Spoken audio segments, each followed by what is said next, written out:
میں پاک افواج کو بھی یقین دلاتا ہوں، اعتماد دلاتا ہوں کہ پاکستان پر خدا نہ کرے کوئی برا وقت آئے، لیکن ایسے وقت میں اگر سرحدات پر مشکل آئی، اگر ملک کے اندر مشکل آئی، تو وہ ایک یوتھیا بھی آپ کے ساتھ نہیں ہوگا، یہی خاکسار، یہی نوجوان آپ کے شانہ بشانہ پاکستان کے بقا اور تحفظ کی جنگ ہے۔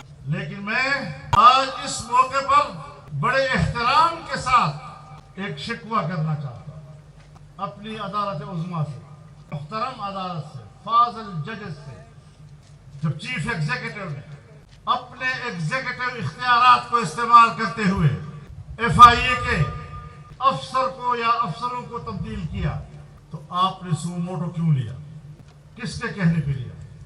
عمران خان کے جلسے میں ایک گفتگو پر آپ نے اتنا بڑا اقدام کر دیا کہ آپ نے سو موٹو لے لیا؟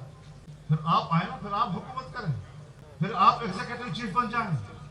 عدلیہ کا اپنا کام، ایگزیکٹو کا اپنا کام، اور آپ ان لوگوں سے ڈرتے ہیں؟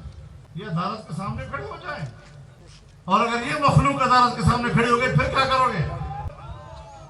عدالت آزادی کے ساتھ فیصلے کرے۔ عدالت کے کسی سو موٹو سے اگر یہ تاثر ملتا ہے کہ وہ دباؤ میں کیا گیا ہے، تو آپ بتائیں کہ اس کے نتیجے میں جو فیصلہ آئے گا اس کے عوام کے دلوں میں کیا قدر و قیمت ہوگی۔ عجیب بات یہ ہے کہ جب عمران حکومت میں پاناما کیس کے اندر نواز شریف صاحب کے خلاف فیصلہ دینے والا بعد میں ایف آئی اے کا ڈائریکٹر جنرل بنا دیا جاتا ہے، وہاں تو آپ نے سو موٹو نہیں دیا۔ جب بشیر میمن نے چیخ کر انٹرویوز دی، یہ مجھے بلا کر کہتا تھا کہ آپ فلاں کے خلاف کیس کرو، فلاں کے خلاف کیس کرو، فلاں کے خلاف کیس کرو، اس جی کے اس چیخو پکار پر تو آپ نے کوئی سو موٹو نہیں لیا۔ جسٹس ارشد صدیقی چیخ رہا ہے، چلا رہا ہے بطور جج کے، اس کی چیخ و چلاہٹ پر تو آپ نے کوئی نوٹس نہیں لیا۔ آج ایک بیان جلسے میں دے دیا اور آپ نے اس پر اتنا نوٹس دے لیا۔ ہمارے دلوں میں آپ کی بڑی قدر و منزلت ہے، آپ کے فیصلوں کو ہم توقیر کی نظر سے دیکھتے ہیں، آپ کی ہمارے نظروں میں عزت و آبرو ہے، لیکن ایسے اقدامات اگر آپ اپنے آپ سے کرتے ہیں، کوئی آپ سے رجوع نہیں کر رہا، تو پھر اپنی عزت و توقیر میں اگر آپ کمی کر رہے ہیں تو اس کے ہم ذمہ دار ہیں، پھر آپ خود ذمہ دار ہیں۔ یہ شکایت آج پبلک کے سامنے لانا میں نے ضرور کی۔ تماشا یہ ہے کہ اس ملک کے اندر انہوں نے چور چور کے نعرے لگائے جس ملک کے بادشاہ کی گھڑی کو اس سے خود چوری کیا تھا۔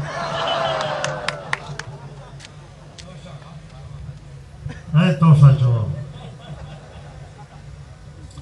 اس قسم کی باتیں نہ کرو، ورنہ تم تو ہر لحاظ سے کنگال، گھر سے بھی کنگال اور باہر سے بھی کنگال، نہ تمہاری کوئی اخلاقی کوئی قیمت ہے نہ کوئی سیاسی قیمت ہے۔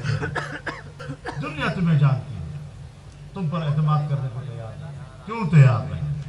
سوچو ذرا۔ میرے محترم دوستو، اس فتنے سے الگ ہو جاؤ۔ ہم ہمدردی کے ساتھ آپ سے بات کر رہے ہیں، ہم دعوت دے رہے ہیں کہ کوئی مسلمان پاکستان کی تباہی میں اس کے ساتھ شریک نہ ہو، ملک کی تباہی میں اس کے ساتھ شریک ہونے کے لیے کوئی تیار نہیں ہونا چاہیے۔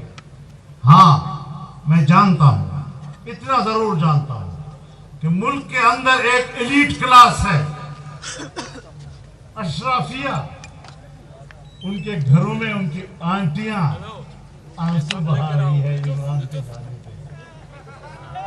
بھائی آنسو نہیں ہے، پتہ چلتا ہے کہ کون کون سے خاندان ہیں اور کون کون سے گھرانے ہیں جو بین الاقوامی اس نیٹ ورک کے ساتھ وابستہ رہے ہیں، اور آج ان کے گھر میں ماتم ہے، ان کے گھر میں۔ تو وہاں سے ہمیں پتہ چل رہا ہے کہ کہاں کہاں کس کس کی ماں مری ہے۔ لوگ کہتے ہیں آپ کی تو اب حکومت آ گئی ہے، اب آپ کو جلسہ کرنے کی کیا ضرورت ہے؟ ہم کہتے ہیں وَقَاتِلُوهُمْ حَتَّى لَا تَكُونَ فِتْنَةٌ، فتنے سے لڑنا ہے۔ جب تک فتنے کو دفن نہیں کریں گے، جب تک سمندر برد نہیں کریں گے،